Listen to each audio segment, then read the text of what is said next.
ಏನಿವತ್ತೊಂದು ನನ್ನ ತಾಲೂಕಿಗೆ ತುಂಬಾ ದುಃಖಕರವಾದ ವಿಷಯ ಏನಂದ್ರೆ ನಮ್ಮ ಬ್ಲಾಕ್ ಕಾಂಗ್ರೆಸ್ ಅಧ್ಯಕ್ಷರು, ಡಿಸಿಸಿ ಬ್ಯಾಂಕ್ ನ ಮಾಜಿ ನಿರ್ದೇಶಕರು, ರಾಜ್ಯ ಅಪೆಕ್ಸ್ ಬ್ಯಾಂಕ್ ನ ಮಾಜಿ ನಿರ್ದೇಶಕರು, ಮಾಜಿ ತಾಲೂಕು ಪಂಚಾಯತ್ ಅಧ್ಯಕ್ಷರು, ರಾಜಕೀಯ ಚಾಣಕ್ಯ, ಕಾಂಗ್ರೆಸ್ ಪಕ್ಷದ ಆಧಾರ ಸ್ತಂಭ ನಮ್ಮ ನೀಲಕಂಠಣ್ಣವರು ಇವತ್ತು ದೈವನದಿರಾಗಿದ್ದಾರೆ. ಅವ್ರಿಗೆ ಸ್ವಲ್ಪ ಆರೋಗ್ಯ ಪ್ರಾಬ್ಲಮ್ ಇದ್ದಿದ್ದರಿಂದ ಬೆಳಗ್ಗೆ ಅವರು ನಮ್ಮ ಲೋಕವನ್ನು ತಿಳಿಸಿ ಇಹಲೋಕವನ್ನು ತಿಳಿಸಿದ್ದಾರೆ. ಆ ಭಗವಂತ ನಮ್ಮ ತಾಲೂಕಿಗೆ, ಇಡೀ ತಾಲೂಕೆಲ್ಲ ಶೋಕಾಚರಣೆಯಲ್ಲಿದೆ. ಅವರ ಕುಟುಂಬಕ್ಕೆ ದೇವರು ಶಕ್ತಿಯನ್ನ ಭರಿಸುವ ನೀಡಲಿ.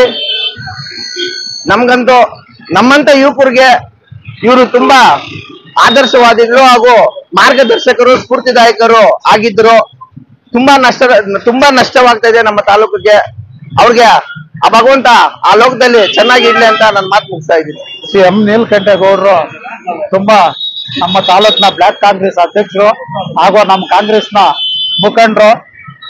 ಪ್ರತಿಯೊಂದು ಇದ್ರಲ್ಲೂ ಕೂಡ ಎಲ್ಲರನ್ನೂ ಒಂದು ಒಮ್ಮತದಿಂದ ಇದ್ ಮಾಡ್ಕೊಂಡು ಅವರು ಸಹಭಾಗಿತ್ವದಲ್ಲಿ ಪ್ರತಿಯೊಬ್ಬರನ್ನ ಕೂಡಿಸ್ಕೊಂಡು ಒಳ್ಳೆ ತಂದಿಂದ ನಮ್ಮ ಕಾಂಗ್ರೆಸ್ ಪಕ್ಷವನ್ನು ಬಲಪಡಿಸ್ತಾ ಪ್ರತಿಯೊಬ್ಬರಿಗೂ ಒಳ್ಳೆ ಮಾರ್ಗದರ್ಶಕರಾಗಿ ಪ್ರತಿಯೊಂದು ವಿಷಯದಲ್ಲೂ ಕೂಡ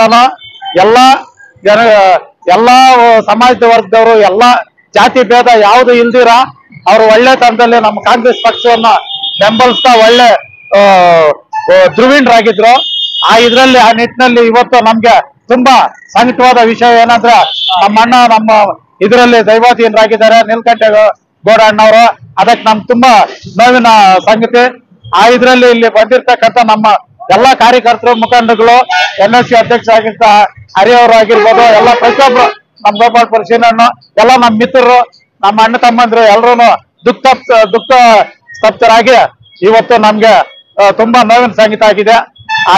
ನಾವು ಅವ್ರಿಗೆ ಆ ಲೋಕದಲ್ಲಿ ಒಳ್ಳೆ ದೇವರು ಅವ್ರಿಗೆ ಒಳ್ಳೆ ಸ್ವರ್ಗ ಪ್ರಾಪ್ತಿ ಸಿಗ್ಲಿ ಅಂತ ದೇವ್ರನ್ನ ಪ್ರಾರ್ಥನೆ ಮಾಡಿ ಮುಗಿಸ್ತಾ ಇದ್ದೀನಿ. ತಾಲೂಕಿನ ಹಿರಿಯ ಮುಖಂಡರಾದ ಶ್ರೀಮಾನ್ ನೀಲಕಂಠೇಗೌಡರು ಅದ್ಭುತವಾದ ದೈವಾಧೀನ ಹೊಂದಿರ್ತಾರೆ.